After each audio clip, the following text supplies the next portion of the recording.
युवाओं के हुनर को निखारने और उन्हें बाजार की जरूरतों के अनुरूप तैयार करने के उद्देश्य से गुजरात के तत्कालीन मुख्यमंत्री नरेंद्र मोदी ने साल 2009 में गुजरात कौशल विकास मिशन की नींव रखी थी। इस पहल के तहत राज्य भर में कौशल्यवर्धन केंद्र और व्यावसायिक प्रशिक्षण केंद्र स्थापित किए गए। वर्तमान में मुख्यमंत्री भूपेंद्र पटेल के नेतृत्व में यह मिशन शिक्षित बेरोजगार युवाओं को रोजगारपरक कौशल प्रदान करने में महत्वपूर्ण भूमिका निभा रहा है। गुजरात सरकार की यह योजना लाखों युवाओं को आत्मनिर्भर बनाने में अहम योगदान दे रही है।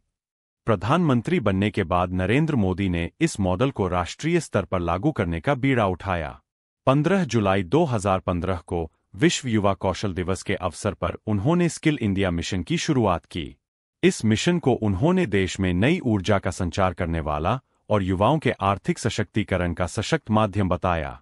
स्किल इंडिया मिशन के तहत केंद्र सरकार ने प्रधानमंत्री कौशल विकास योजना (पीएमकेवी) के जरिए युवाओं की प्रतिभा को निखारने का अभियान शुरू किया। इस योजना के अंतर्गत करीब 40 क्षेत्रों में युवाओं को उद्योग और बाजार की मांग के अनुसार प्रशिक्षित किया जा रहा है। साथ ही उन्हें नौकरी और स्वरोजगार के अवसर प्रदान किए जा रहे हैं। गुजरात में शुरू हुआ कौशल विकास का यह पौधा आज स्किल इंडिया मिशन के रूप में एक विशाल वृक्ष बन चुका है। पिछले एक दशक में इस मिशन ने देश भर के 6 करोड़ से अधिक युवाओं को सशक्त बनाया है। ये युवा आज न केवल अपने परिवारों का सहारा बन रहे हैं, बल्कि विकसित भारत के संकल्प को साकार करने में भी महत्वपूर्ण योगदान दे रहे हैं।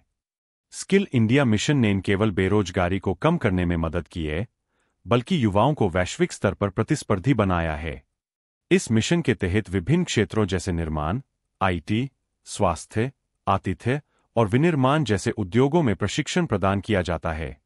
प्रशिक्षण के बाद युवाओं को रोजगार के अवसरों से जोड़ा जाता है, जिससे उनकी आर्थिक स्थिति मजबूत होती है। गुजरात में शुरू हुई इस पहल ने न केवल राज्य बल्कि पूरे देश में युवाओं के लिए नए अवसरों के द्वार खोले हैं। यह मिशन भारत को वैश्विक कौशल राजधानी बनाने की दिशा में एक मजबूत कदम है। आज स्किल इंडिया मिशन भारत के जीवंत युवाओं को सशक्त बनाने की दिशा में एक साहसिक कदम उठाते हुए प्रधानमंत्री नरेंद्र मोदी 4 अक्टूबर को विज्ञान भवन में 62,000 करोड़ रुपए से अधिक की परिवर्तनकारी पहलों की शुरुआत करने के लिए तैयार है। राष्ट्रीय शिक्षा नीति 2020 के अनुरूप यह ऐतिहासिक आयोजन विशेष रूप से वंचित क्षेत्रों में शिक्षा, व्यावसायिक प्रशिक्षण और उद्यमिता को बढ़ावा देगा।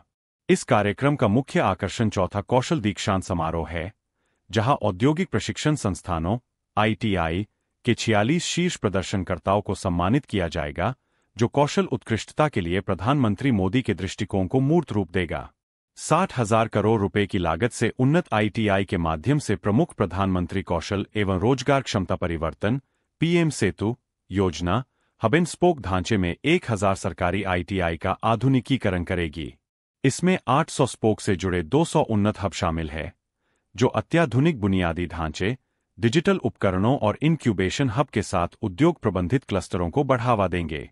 विश्व बैंक और एशियाई विकास बैंक जैसे वैश्विक साझेदार बिहार के पटना और दरभंगा आईटीआई में प्रारंभिक उन्नयन के साथ इस प्रयास का सहवित्त पोषण करेंगे।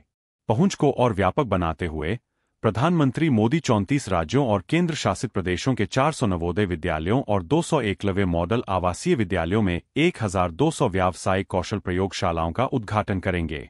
ये सुविधाएं आईटी, कृषि और पर्यटन जैसे उच्च मांग वाले क्षेत्रों में व्यावहारिक प्रशिक्षण प्रदान करेंगी और 1,200 शिक्षकों को कक्षा में सीखने को वास्तविक दुनिया की नौकरियों से जोड़ने के लिए प्रशिक्षित करेंगी। अपनी गतिशील युवा आबादी के साथ बिहार को अपार लाभ होगा। संशोधित मुख्यमंत्री निश्चय स्वयं सहायता भत्ता योजना के तहत 5 लाख स्नातकों को प्रतिवर्ष 1,000 रुपये मासिक वजीफा और निःशुल्क कौशल प्रदान किया जाएगा।